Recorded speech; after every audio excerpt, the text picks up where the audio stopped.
like there are so many Christian denominations, Mhm. and so do you see any similarities between these two religions?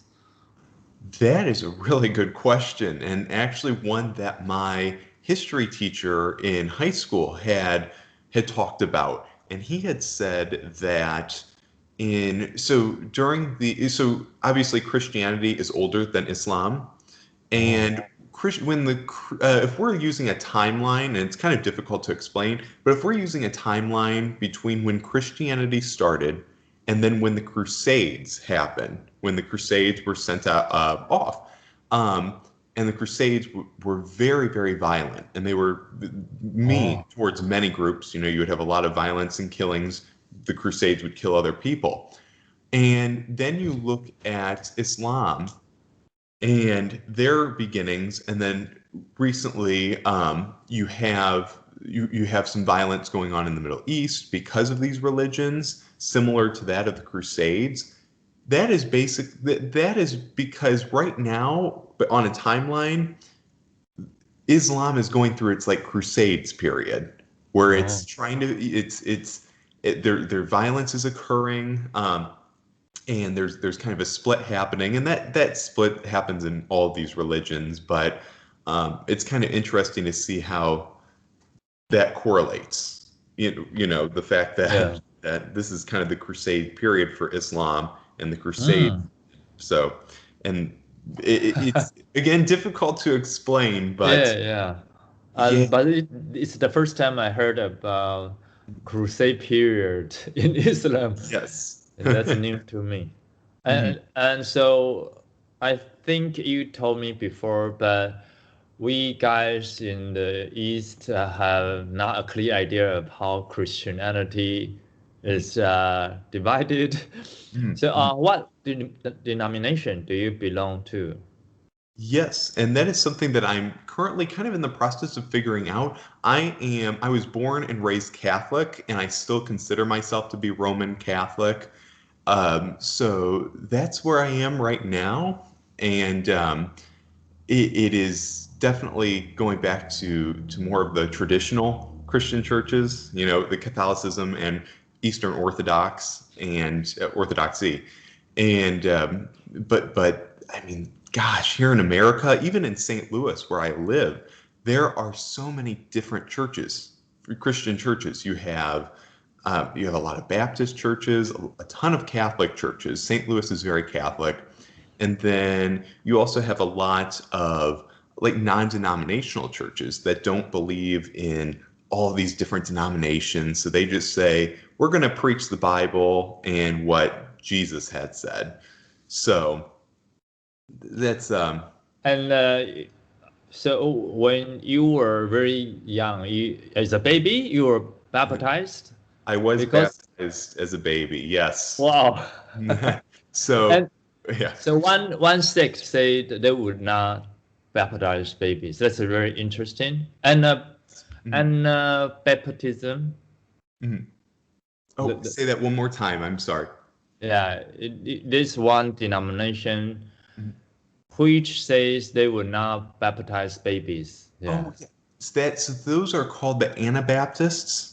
yeah, A&A Anabaptist. Baptists, yeah, they were the ones to really kind of start that. But yeah, many Baptists, many non-denominational, many Protestants don't baptize. I maybe even they don't baptize infants, I should say. They do baptize, but you're an adult. It's a conscious decision where you raise your hand and say, "I want to be baptized," and then they perform the ritual. And so Catholicism, though, when you're a child, you go through four Mm, sacraments. So mm, there are four sacraments that you get as a child in the Catholic faith. First, baptism when you're a few months old. Then you make a first communion in which you receive the host or the body of hmm. we believe is the body of Christ, and the chalice, which is believed to be the blood of Christ. So that happens when you're in like grade school, and you also get the Sacrament of Reconciliation, You also take that sacrament, and that is where you confess to a priest your sins. And then when you're nearly in high school, you're confirmed into the church, which is called a confirmation. And that's kind of the whole thing that happens. And it's very interesting because it goes back, the ritual goes back hundreds of years. So it's really, really interesting. There's a lot to learn from your religion. I mean, There is. Oh, and it's not in our culture, so uh, whatever you say is pretty new at yeah. first. And so were there many people that changed their mind? They say, "Oh, I don't want to do this anymore," and they just leave the church. So that is common that can be common. And here in America, since there are so many denominations, and I believe Annie had asked a similar question last class where she had said, like, do people like leave or not leave, but do they do they change their minds? And I had said, or do they stick with their family ties? So if for instance, if you're born and raised Catholic, do people usually stay Catholic? And there is a lot of there is a lot of information about this, but it's not entirely clear on how often people change their minds.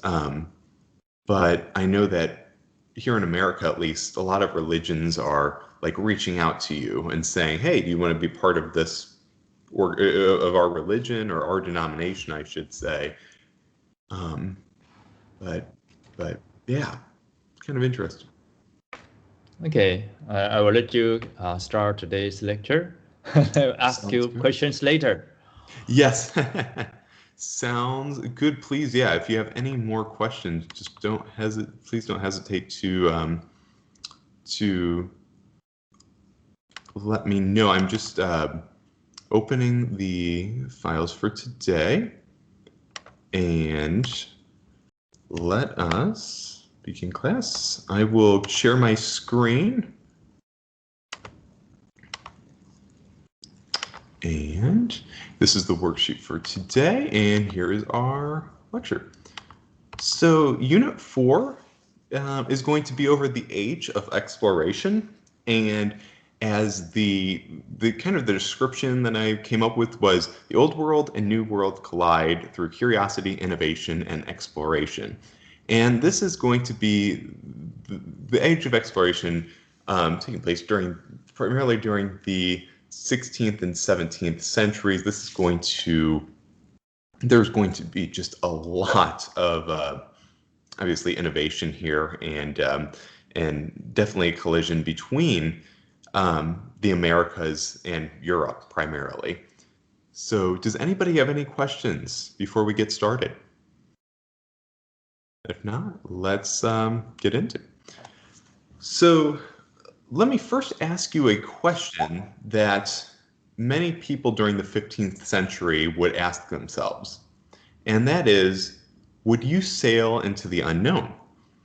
So before 1492, not many people from the old world had gone to the Americas, and people would usually there would be some explorers that would sit or stand on the dock next to their ship, and they would ask, and pardon me if you hear whining in the background, that my dog actually wants to come over, but she would be a little bit of a distraction. So people would stand or sit at the dock, and they would ask themselves, like, what's out there? What is in the other world? What wealth and prosperity can come from the other world? So one day you look to the Atlantic Ocean from the ship dock, and you think to yourself, what is out there? On the one hand, you have heard of the great riches and successes if you find new lands, let's say in the Americas. But on the other hand, you've also heard about the great dangers if you do find these new lands by sea, which could include potential shipwrecks or getting lost in the middle of the ocean. These are fears because you don't know exactly what's out there. You don't know where the nearest land is once you get out there. So I'm going to ask to take a moment to ponder these two questions. And one of these questions is actually going to be on the worksheet. And the first question is, what possible rewards might come from exploring the seas of new lands? For example, the Americas. And then secondly, what are the risks involved in embarking on a voyage into the unknown? And these two questions were kind of central to many explorers during this time period. And I am actually going to show you this question that's going to be right down here on 4. So that is, sorry, I'm trying to, so this is the question that we will be revisiting in the homework. So what possible rewards might come from exploring the new seas of new lands, for example, the Americas? So let's now get into the actual lecture.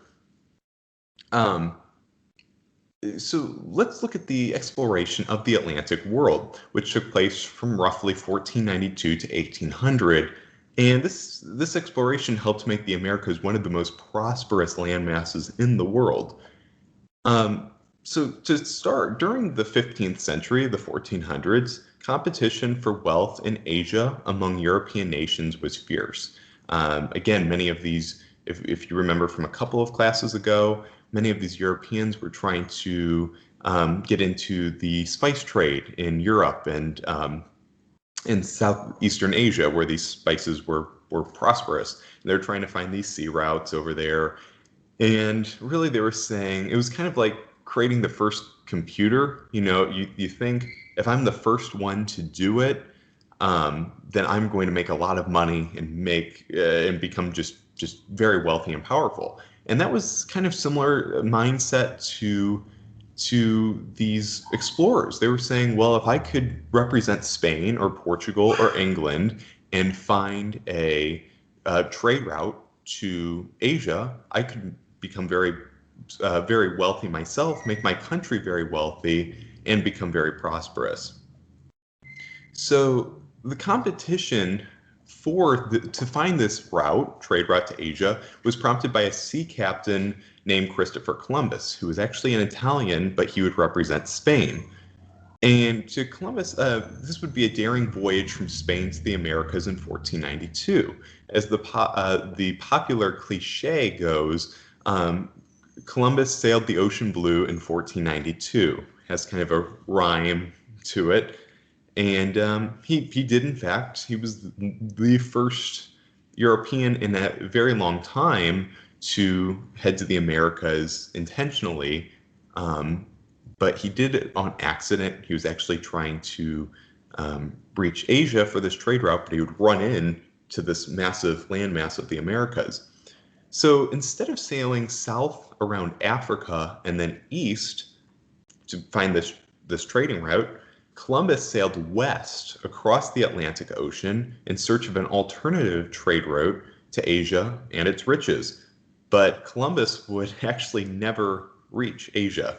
Instead, he stepped onto the island of the Caribbean, which would bring the world together. And fun fact, till the day he died, Columbus thought that he had reached. I think he had thought that he had reached this trade route, but he did not, in fact, find this trade route. So the Nina, the Pinta, and the Santa Maria were Columbus's 3 ships that sailed out of the Spanish port in 1492. And in the matter of months, Columbus's fleet would reach the shores of what Europeans saw as an astonishing new world. Columbus would reach the Caribbean, though he thought he was the East Indies. So he ends up reaching the Caribbean after about 1 month of sailing. And Columbus would begin claiming these islands in the Americas for Spain, because again, he was an Italian-born captain, yet he represented Spain. And he was also interested in gold on these land masses, but he would never find gold. And that was a common theme among other explorers to the Americas. They were thinking, oh, we're here to get riches and wealth for our country. Yet they did not find some of these resources. So in early 1493, Columbus returned to Spain and was granted 3 more trips by Spanish monarchs who were very pleased in Columbus's work. They said, wow, you found new land, and this could have wealth involved because, well, it could hold riches, but also, let's think, well, we could also claim these lands and build them up. So Columbus was no longer looking to travel as an explorer. He would now become an empire builder. And the Spanish intended to transform these islands on the Caribbean into colonies. And colonies are just lands that are controlled by another nation, such as Spain. And over the next 2 centuries, other European explorers would begin sailing across the Atlantic in search of new lands to claim. So I know that was a lot to get started. Does anybody have any questions? Yeah, I have a question. So last year, there are a lot of Black Lives Matter protests. Oh, yes. And yeah, you can see so many statues of Columbus vandalized. And could you explain why is that? Yes. So Columbus, for many years, he had been known as the kind of the founder of the Americas, this very powerful, intelligent man. And he was very powerful and intelligent as a sea captain. Unfortunately, he was not the best guy, though, and that's putting it mildly. He was very, very bad to Native Americans. I see. And he would often, him and his fleet would kill many Native Americans. That this was their native land. This is where they lived. This is all they had. He would come in and say, "No, I'm a European. These are my European friends. I am going to, you don't have any say. I'm going to kill you if you don't, shape up and kill you for no reason." It was just, that's very, very unfortunate because for many reasons, but it kind of started this racism towards people that are not of your own. So yes, Columbus, he because of this racial inequality that obviously he had bestowed upon these Native Americans, he during some the Black Lives Matter movement, they would say, Columbus should not be raised up as this awesome guy because he just wasn't. And that's kind of a long explanation, but I got it. It is kind of, what it is. I see. Thank you. Of course. Does anybody else have any questions? And if not, I will share the screen once again. So over these next 2 centuries, other European explorers would begin sailing across the Atlantic in search of new lands to claim. And by the way, here's Christopher Columbus right here. So this is what just a painting. This could or could not be what he actually looked like. And then here is a painting of Columbus arriving in the Caribbean with his 3 ships. And here he is. And so in paintings, especially historical paintings, usually the central figure or the important piece of the painting will be in the center. And obviously here, Columbus looks like a king. He looks very powerful. And, that I assume when you have the weapons that he had and Spain to back your expedition, he was very powerful. So they're just two cool paintings. So now we'll look at exploration in the Americas actually taking off as other countries say, ooh, Spain's doing this exploration thing. How about we get into it as well? So, and I will start by going into some detail about a few explorers. So, for instance, in 1500, the Portuguese explorer Pedro Alvarez Cabral reached the shores of modern-day Brazil and claimed that land for Portugal. And this is the reason why much of Latin and South America speaks Spanish, yet Brazil speaks Portuguese. It was because it was claimed by Portugal during the Age of Exploration. And in 1519, Portuguese explorer Ferdinand Magellan led the boldest exploration yet, as he convinced the King of Spain to fund his entire voyage to the Americas. So Magellan sailed around the southern end of South America, and so description that would be Argentina and Chile. He would sail around the very bottom of South America, and his fleet would explore the island of Guam. So they reached Guam, which is way out there in the Pacific Ocean, and then they would eventually reach the Philippines, and he would actually die in a war that was occurring between some locals on the Filipina island.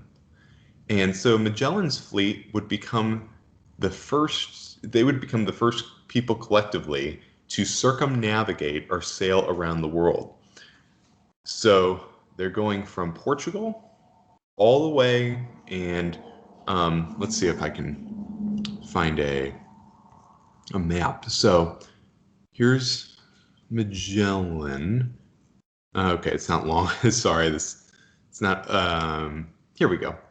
It would sail from Portugal over here, and they would go all the way down and all the way out here. So they would literally sail around the world, and this was a huge confidence booster for Europeans and people throughout the world, not just Europeans, but everybody, because they said, oh, we can actually do this. So in 1519, a Spaniard by the name of Hernando Cortez landed on the shores of Mexico. And after colonizing several Caribbean islands, the Spanish had turned their attention to the American mainland. And so Spain's like, oh, we're kind of done with looking at all these little islands. Let's go right to North America. And so Cortez marched inland looking for new lands to claim for Spain. And Cortez and many other Spanish explorers would become known as conquistadors or conquerors. And the Spanish were the first European settlers in the Americas. And as a result of their colonization, the Spanish greatly enriched their empire and left a mark on North and South America that still exists today.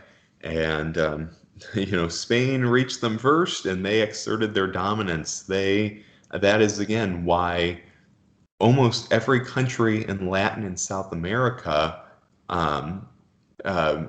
speak Spanish. It's because and here's a question from the chat. Why do the Portuguese work for Spain?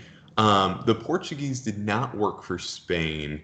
I was just, I kind of right in the middle. I'm talking about Spain this entire time, and then I mentioned Pedro Alvarez Cabral. He is Portuguese, so this top fact right here, so in 1500, Portuguese explorer Pedro Alvarez Cabral reached the shores of modern-day Brazil and claimed it for Portugal. This is just about Portugal. So I'm just trying to make a point here that, Spain was dominating during this time, but at the same time, countries such as Portugal were also coming into the Americas. So yeah, Spain and Portugal actually were kind of bitter rivals during this time, and they really did not work for each other.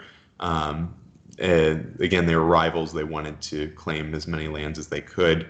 And this would lead to something called the Treaty of Tortos, which would divide up lands between Spain and Portugal. So,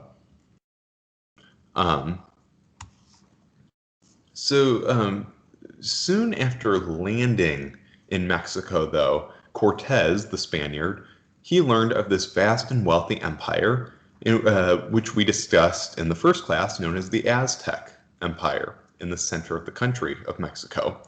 And Cortez and his fleet would have a couple of battles with the Aztecs, but they would end up conquering them in 1521. And the Spaniards had many advantages, including having superior weaponry, help from other native groups, and the European diseases that killed much of the Aztec population. There is a book by a geologist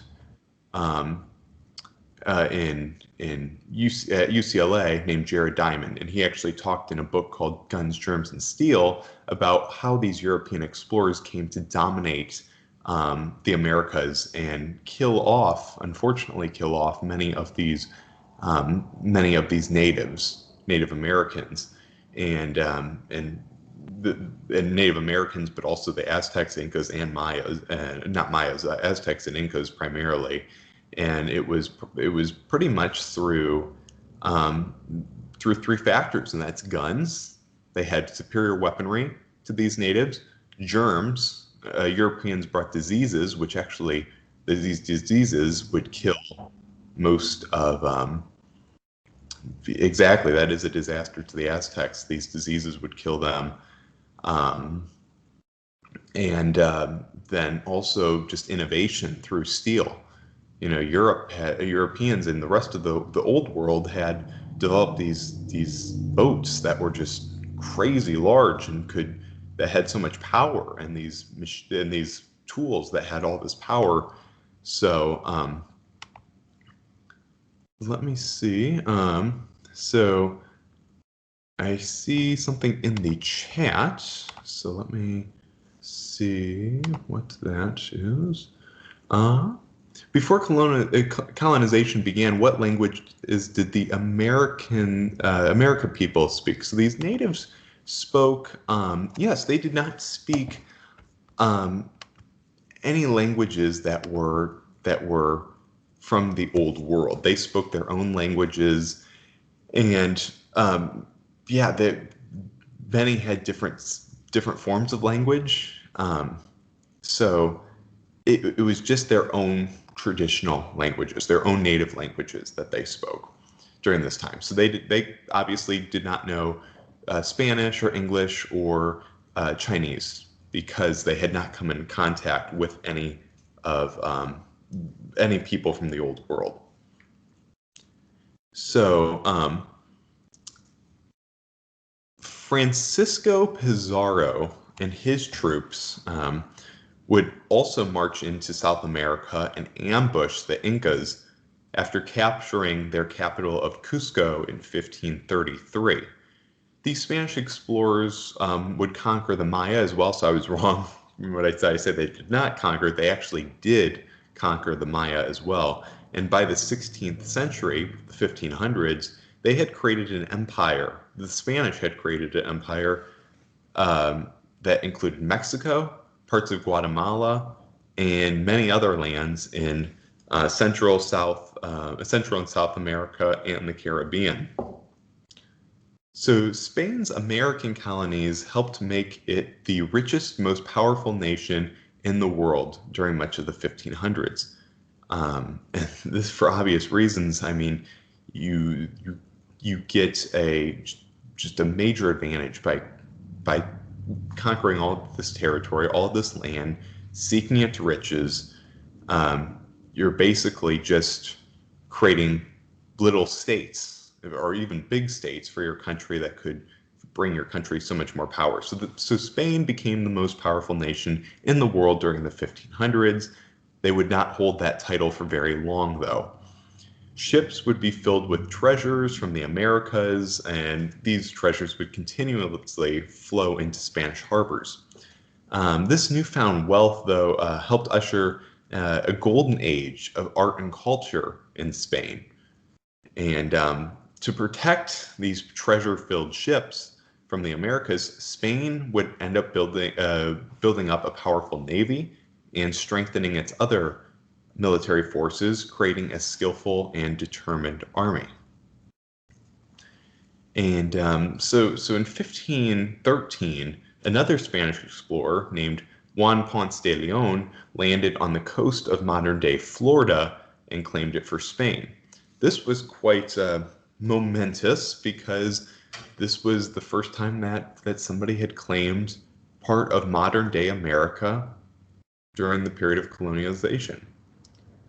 So around the 1540s, Spanish explorers were exploring much of the American Southwest, such as Arizona, New Mexico, Texas, and they were exploring this area to find valuable resources, such as gold. Gold was always on their mind.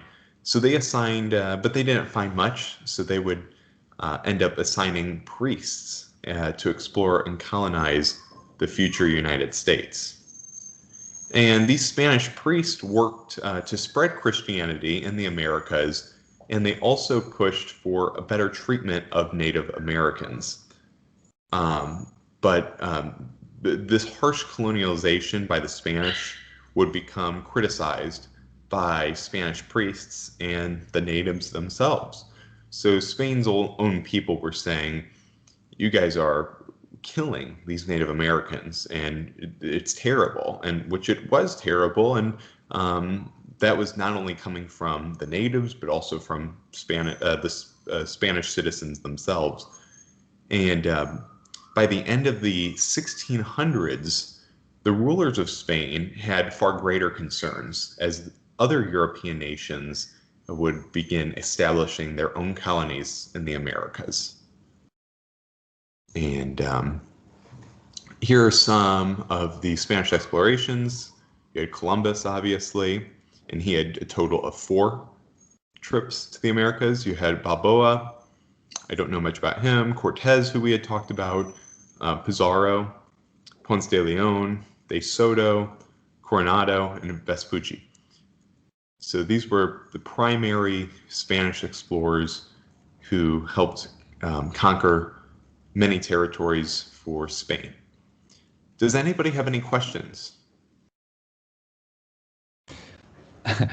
I saw the word De Soto. I've been to De Soto in Wisconsin. I don't know if there's any connection between the two.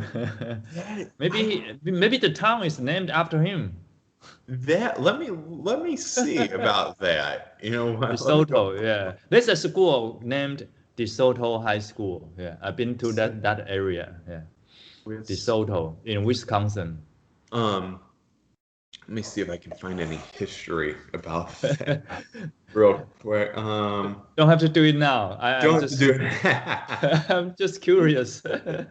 Yeah, that would be. I think we have Soto here in town too, but in St. Louis. But I mean, it is kind of funny because that you mentioned that.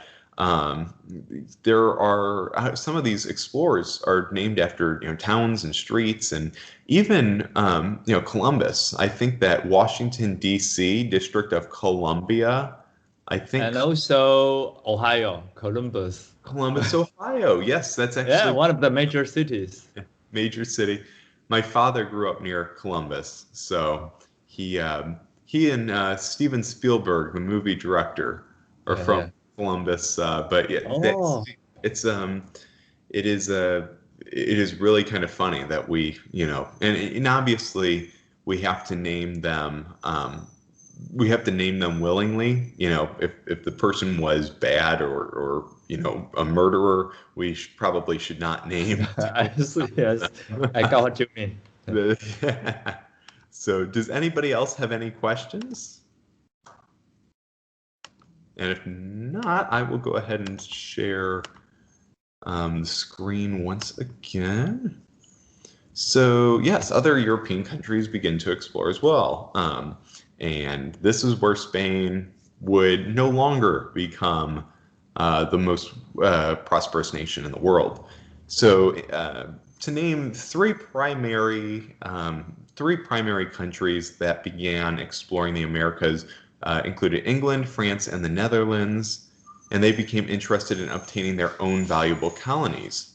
So, as I mentioned earlier, the Treaty of Torres, signed in 1494, divided the newly discovered lands of the New World between Spain and Portugal. However, other European countries did not like this. They said that we want our own, we want our land too. England, France, and the Netherlands were three. So other European countries would ignore this treaty, and they would set out to build their own empires in the Americas, causing a power struggle. So one key motivation for these countries to explore the Americas was to find, again, an easier trade route and direct route to the Pacific Ocean for these trade routes. So if it existed, a northwest trade route through North America to Asia would become highly profitable. And these European countries would not find this route. None of these countries would end up finding this route because they ran right into the Americas. So they said, oh, what do we do? Well, let's just establish our own colonies then in North America. So the French efforts began around 1534 when Frenchman Jacques Cartier reached the Gulf off the eastern coast of Canada that led to a broad river, which he named St. Lawrence. So we're talking northern North America, like Canada and New York and that region.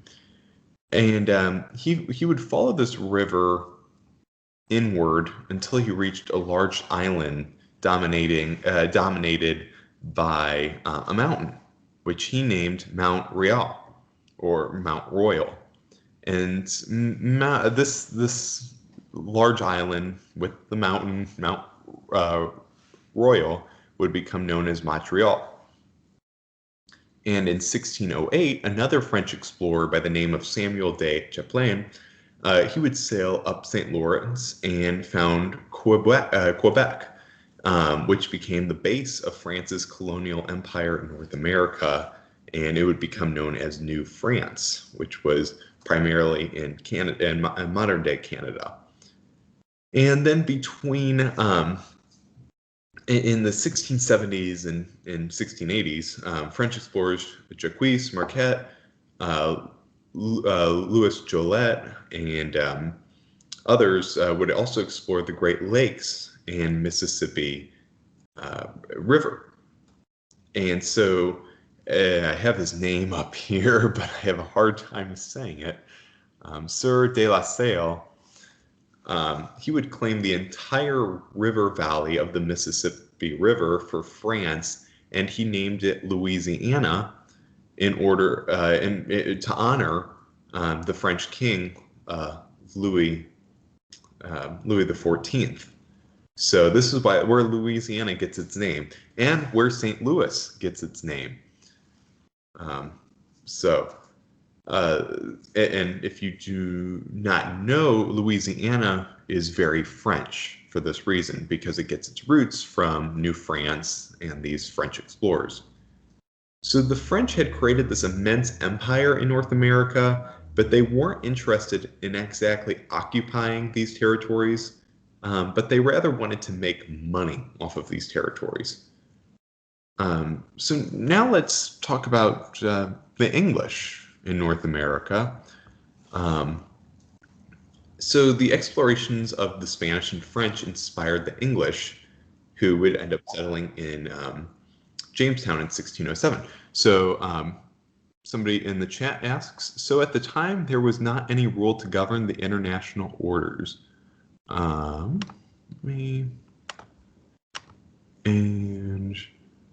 anyone could claim land by his own just using force. And that I don't know if there were really if there was really anything like set up to regulate that.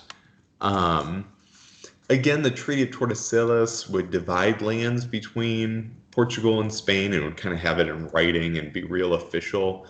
But that was completely ignored by these other powerful European nations. So even if I believe it was a pope or somebody in the Catholic hierarchy that would create the Treaty of Tordesillas, even if they said, hey, you have to go by this, powerful nations such as France and England would say, we're going to do our own thing.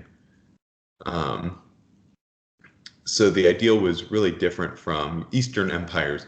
And I think that was because this was new land, it was really, it had not been sought after.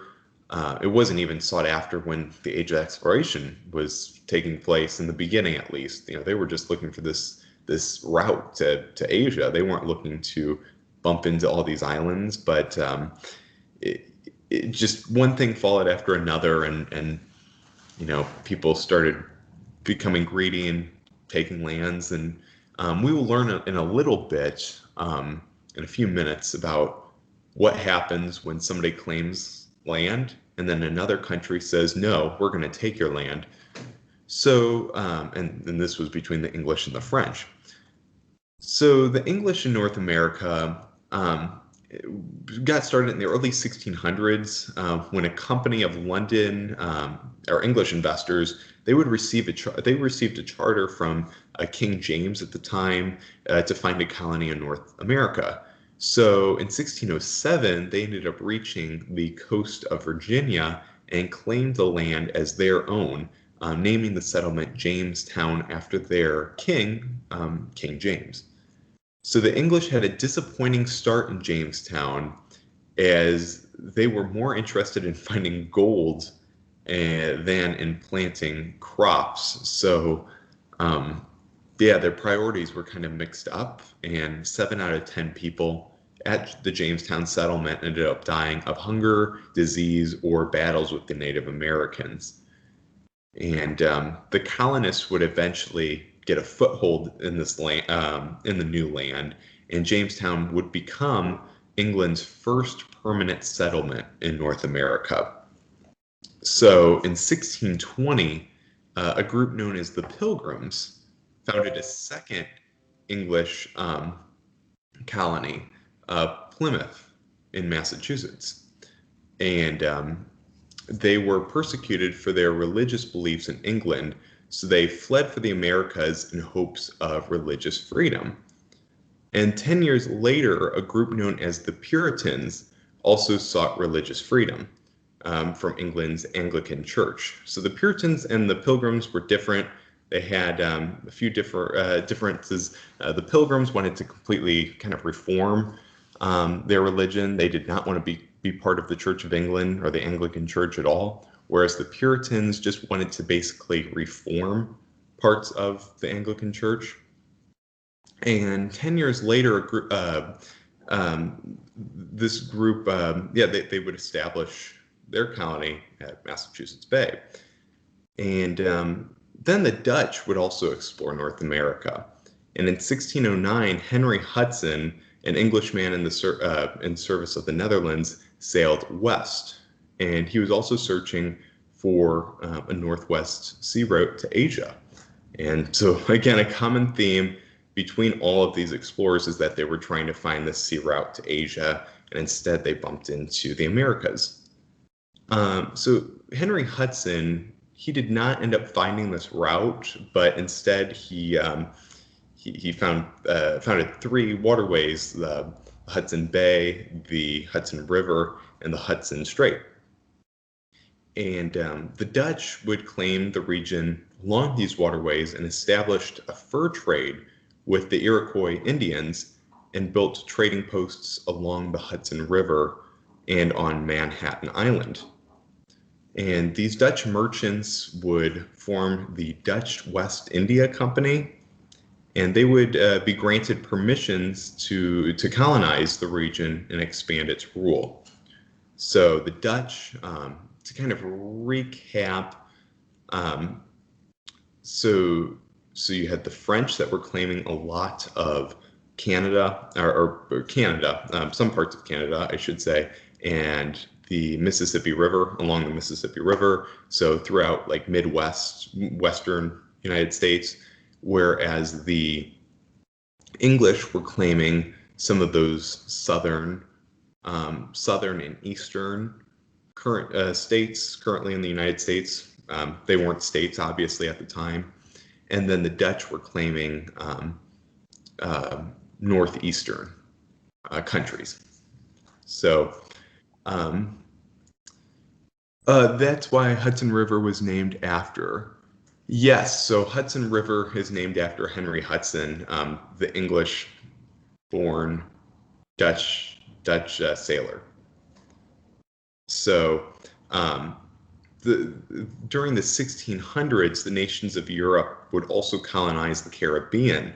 And on these islands, the Europeans built huge cotton and sugar plantations, but they demanded a large supply of steady labor. And this is unfortunately where African slavery began, was because these Europeans needed somebody to work and work hard in harsh conditions. So this is where slave trade took place, and again, very, very, very bad time in human history because of the treatment of these Africans. So they would expand their settlements in North America. The nations of France, England, and the Netherlands would battle each other for this colonial supremacy.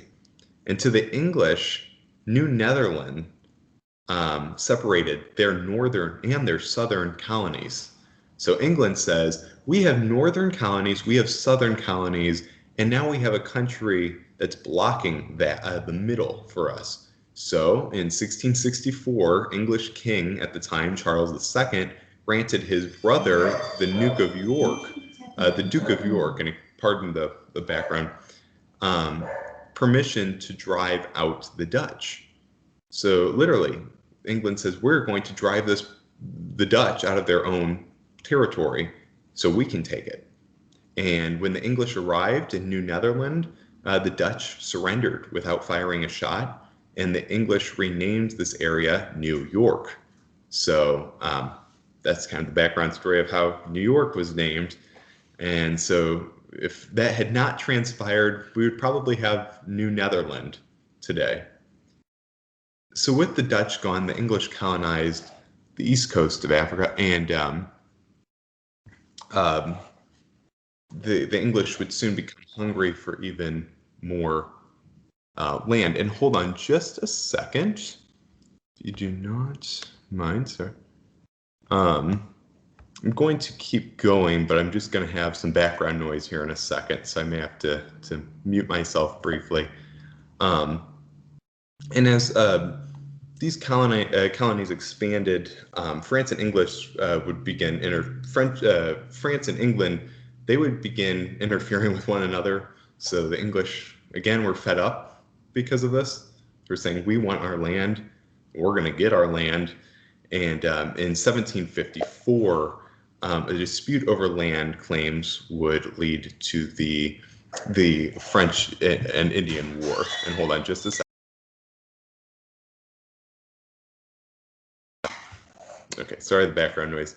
So this would become known as the French and Indian War, or the 7 Years' War. And in North America, the British colonists, with the help of with the British Army, would actually defeat the French. And it kind of background on why it's called the French and Indian War. The French and the Indians worked together because through fur trade primarily. So the French had the Indians on their side, and so it was kind of like the French and the Indians versus Britain. But new accounts show that some Native Americans were also fighting alongside the British as well. So in North America, the British colonists, with the help of the British Army, defeated the French, and as a result of this French surrender, their North American holdings would be given up to Britain. So the British seized control of the eastern half of North America, and in response, or because of this, a result of this, Britain would now become the most powerful nation on Earth. So let's see if yes, so here are this is the Pilgrims arriving. This is just a painting of what it could have looked like. The Pilgrims arriving in the Americas. And then here is Dutch fur trade. So they would, they had the fur of animals, and they would trade this fur. So here are the Dutch, here are the natives, the Iroquois. And, I'm sorry, I skipped that slide, but if you want to go back through or take any more notes on that, I had discussed this already. I just wasn't going with, skipped over that. But yeah, that is it for this lecture. Does anybody have any questions? So could you stop sharing? I think yes, some of them may have questions for you. Now I know there are many cities names that come from the explorers, like Marquette. Yeah. Yeah, I've been to Marquette in Upper Peninsula, Michigan. Oh yes, yeah. Wow, it is crazy, isn't it? It's just like, I mean, and really you think about all these like city names too. I mean, they have their background from somewhere. You think like it is kind of it is funny, but I think New York is kind of the main one, like how it could have been New Netherland, but it was whoever controlled it during this time. Sorry, I see one question. Could you follow your is that accents ancestors? Ancestors from your family name? You sure can. You have to go back a little bit, but there are ways of doing that, and it's really cool. I mean, you can see, for instance, who if your family was on the Mayflower, or if they came over on through Ellis Island. It's just really cool. So that's something you can do. Yeah. Does anybody have any other questions? Jason, could you unmute? Do you see this right here, by the way? Does everybody see that? When I share my screen, hold on. Never mind. Okay. Oh, yeah. So I'm getting Skype chat. Yes. So China used to send a fleet of, I don't know, soldiers or merchants to explore the Southeast Sea. I think the Empire did the same. Huh. So do you know that around Zhang He? Yes. I have heard. Oh, you know him? Zheng He. I do. Yes. Good. Yeah, it really a fascinating history. Yeah. So. I wonder if Jason would take risks if he knew there were rewards for exploring unknown places. So Jason, would you take risks? What? Okay, hello. Oh, okay. Any got a question? Any? Good. Yes. Okay. During the age of discovery, I guess there were many people who died. So what about the indigenous peoples? Oh, say that one more. The what people? Aboriginal people or indigenous? Oh, the native people? Yeah, native people. Oh, so that was probably that, along with the African slavery, were two of probably the darkest points of the Age of Exploration, because many people were killed or worked to death because they were different than others.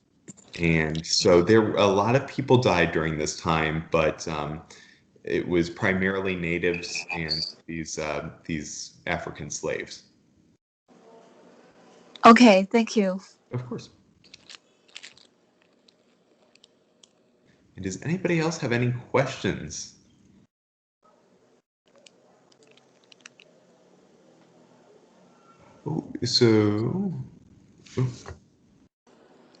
Died of virus transmitted from Europeans. Yes, so that was again the primary cause of death from the Native American people were these diseases, and it's because for thousands of years these Europeans had been around animals. They had domesticated animals, and they already were immune to these diseases brought by these animals. And so they have they're immune to all these diseases, and then they bring them to these Native Americans who are not immune, and that's where primarily most of that death came from.